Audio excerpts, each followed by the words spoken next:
வணக்கம் வியூவர்ஸ். இந்த பதிவில் பார்க்கவிருப்பது ரவா தோசை எப்படி செய்கிறதுன்னு பார்க்கலாம் வாங்க.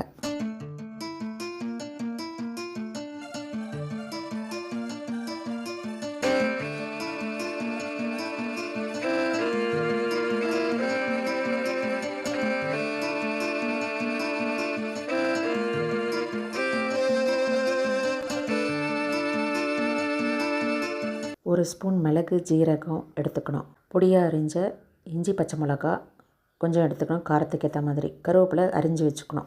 ஒரு கப்பு அரிசி மாவு எடுத்துக்கணும். ஒரு அகலமான பாத்திரத்தில் சேர்த்துடணும். அரை கப்பு ரவை எடுத்துக்கணும், அதையும் அரிசி மாவோடு சேர்த்துடணும். 1/4 கப் மைதா மாவு எடுத்துக்கணும், அதையும் அதே அகலமான பாத்திரத்தில் சேர்த்துடணும். நல்லா கலந்து விடணும். 3 மாவும் நல்லா கலக்கணும். தேவையான அளவு உப்பு சேர்த்துக்கணும். தயிர் 1 கப் எடுத்துக்கணும், அதை மிக்ஸி ஜாரில் அடித்து சேர்த்துக்கணும்.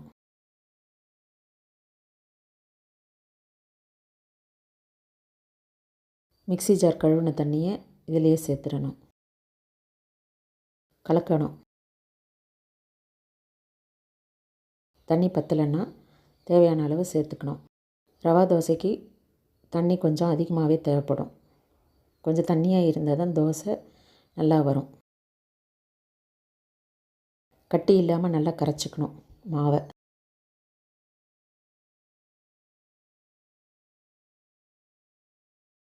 அதுக்கப்புறம் மிளகு ஜீரகம் இஞ்சி பச்சை மிளகாலாம் சேர்த்து கலக்கணும். இந்த தோசை மாவை உடனே ஊற்றிடலாம். அடுப்பில் தோசைக்கல் வச்சு சூடானதும் தோசை மாவை சுற்றி முதல்ல விடணும்.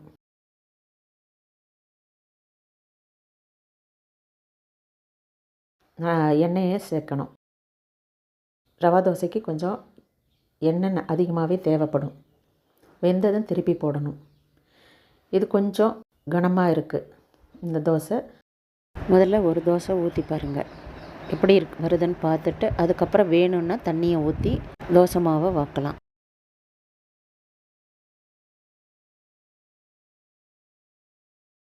இப்போ கொஞ்சம் 1/2 கப்பு தண்ணி சேர்த்து தோசையை வாக்குறேன்.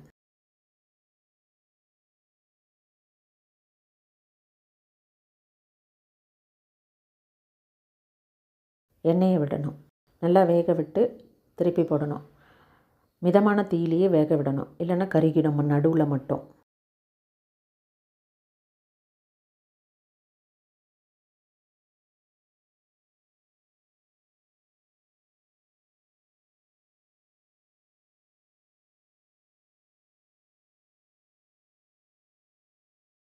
ரவா தோசை செஞ்சு பழகினா அதுக்கப்புறம் கரெக்டாக வரும். எல்லாமே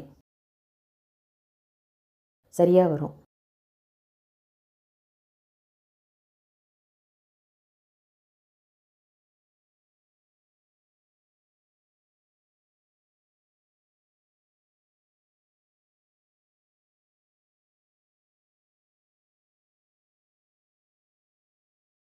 நல்லா வேக விட்டு திருப்பி போட்டு எடுத்துடணும்.